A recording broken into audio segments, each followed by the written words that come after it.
Minggu depan, Kakak Kayla ujian untuk mempertahankan disertasinya. Kasihan, dia harus mempersiapkan diri selama beberapa bulan, tidak bermain dan fokus.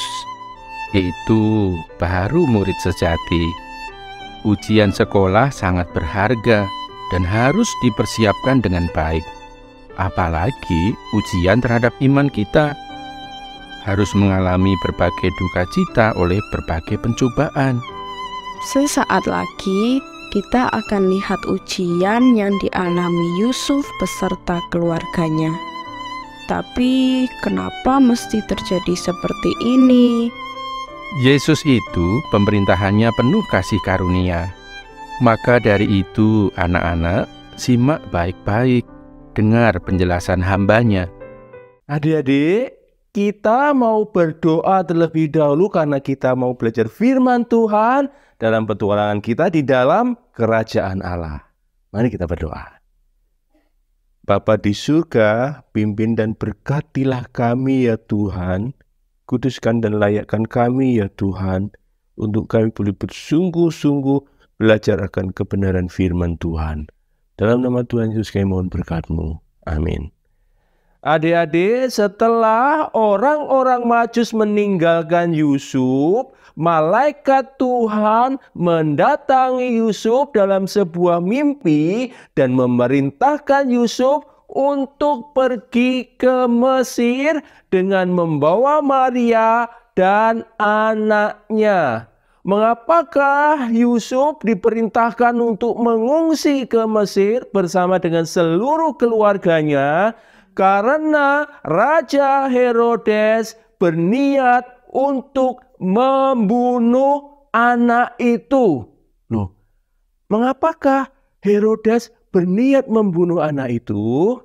Karena ketika orang-orang Majus itu sampai ke Yerusalem, mereka mengatakan bahwa ada raja yang telah dilahirkan di Israel.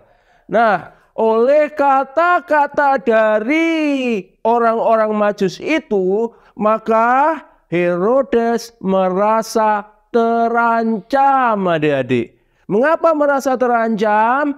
Karena Raja Herodes adalah seorang raja yang bengis, kejam, dan dia tidak ingin ada orang lain yang menjadi raja untuk menyaingi dia.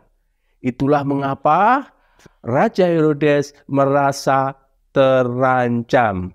Adik-adik, kita pun bisa menjadi seperti Herodes.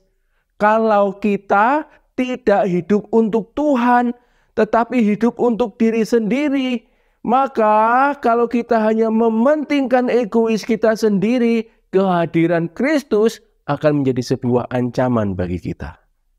Adik-adik, sebenarnya Herodes tidak tahu sedang menghadapi apa.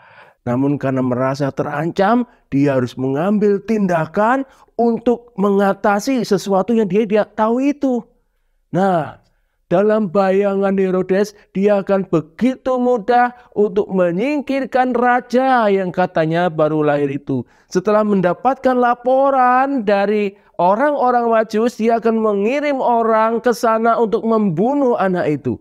Tetapi ternyata orang-orang Majus itu tidak kembali kepada dia. Itu membuat Raja Herodes merasa tertipu. Padahal orang-orang Majus juga tidak menjanjikan apa-apa kepada Raja Herodes. Dan oleh karena itulah Raja Herodes menjadi sangat marah. Kemudian dia mengutus pasukannya mengadakan pembantaian untuk membunuh semua anak laki-laki yang berumur 2 tahun ke bawah di Bethlehem dan di sekitarnya. Betapa kejamnya perintah dari Raja Herodes ini. Dan betapa kejamnya juga prajurit-prajuritnya itu, adik-adik.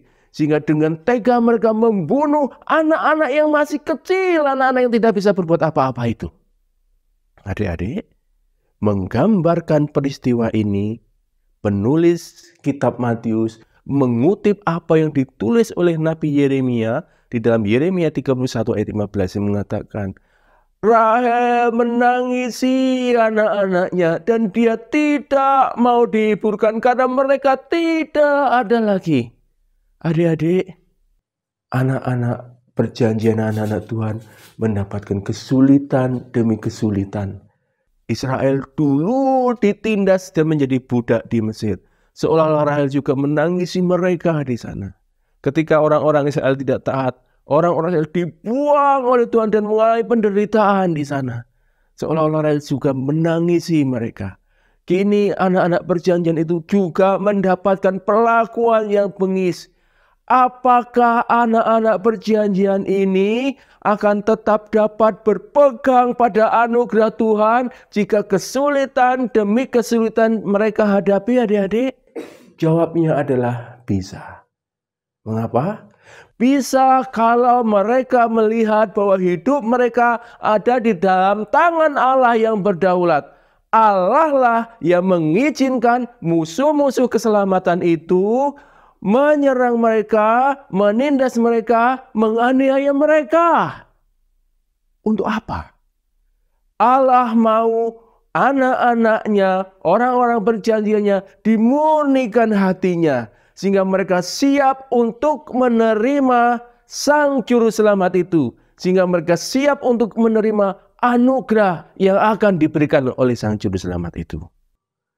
Itu adalah pergumulan yang pertama. Ada pergumulan yang lain, adik-adik. Apakah itu?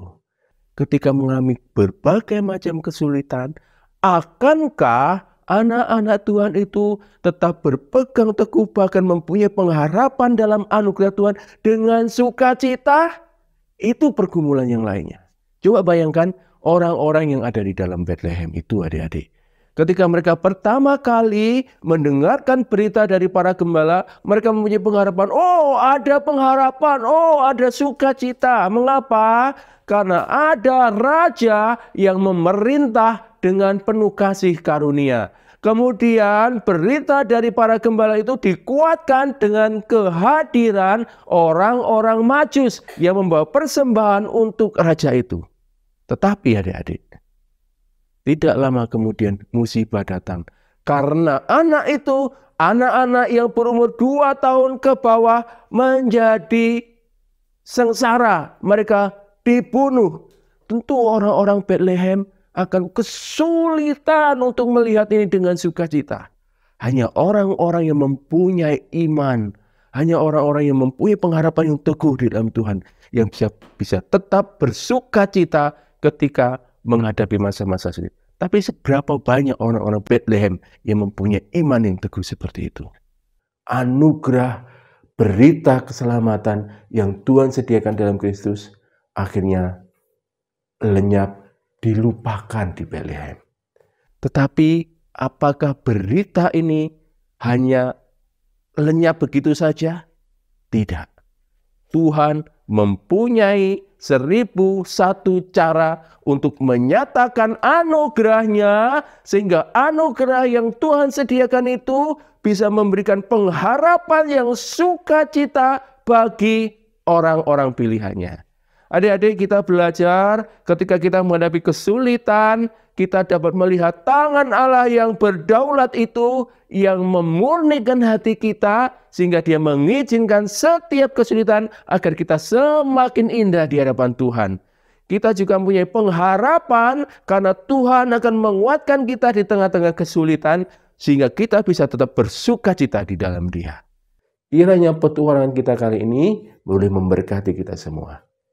Amin. Mari kita berdoa. Kami bersyukur, berterima kasih kepada Tuhan. Engkau menguatkan dan meneguhkan iman kami ya Tuhan, sehingga kami boleh tetap percaya kepada Kristus sebagai Tuhan dan Selamat. Biarlah Engkau tolong kami agar tetap setia mengikut Tuhan. Dalam nama Tuhan Yesus kami berdoa. Amin.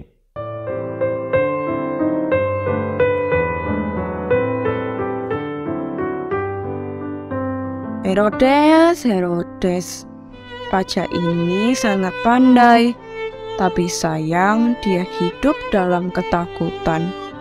Takut kedudukannya terancam, takut terhadap apa yang tidak diketahuinya. Kalau Keila takut sama Tuhan saja, teman-teman juga kan?